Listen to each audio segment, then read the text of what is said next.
At the moment, I think that technologically speaking, what we see obviously is that probably the radical breakthrough of mobile technologies, which means that the access to the network becomes much more independent of a particular site, so that being from Finland, of course, and seeing what the Nokia is doing with its effort in making the World Wide Web and internet available for everybody in every moment, at every moment. I think that while I think there's a lot of hype, of course, and a lot of perhaps unrealistic expectations there, but there's also a lot that is really happening in the sense of making things more mobile, and this mobility is very, very important, and we're probably not quite aware of its implications in education. For instance, when I look at my son, who is an avid skateboarder, it's a culture of mobility. The skateboarders don't anymore skate just in one place where there's a skate park. They go around the cities and move as nomads, and they call each other, send text messages.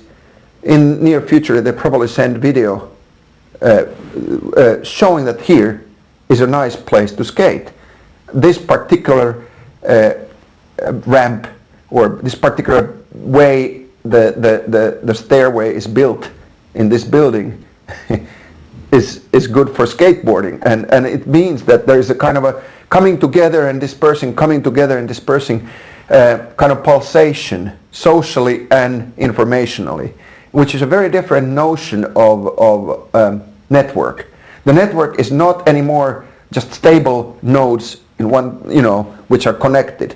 The nodes themselves move radically, and I think that's a very interesting aspect which we haven't really paid attention to in education. We still think in terms of, okay, here we have the terminals, so let the kids come here at the terminal and start networking. But when the terminals move, that changes. What changes is not quite clear yet. Finally, the audience of this video is primarily the network learning practitioners and who are developing their work at master's degree level. What would your message for these participants be? If you picked out one thing that you would suggest they think closely about? Right. I would say, personally, this is just a very personal but also theoretically driven concern of mine, that be aware that network learning, virtual worlds, digital worlds should not be conceived of as closed worlds. In other words, there's a tremendous temptation to think of those networks as complete worlds unto themselves, in which everybody can assume any identity, everybody can play any role, any information is available, etc., etc. You can do anything. However, the connection, the interface to the other world, our physical existence, the fact that we have to eat and walk and live with real people, etc., etc., oftentimes tends to be sort of suspended or nearly excluded.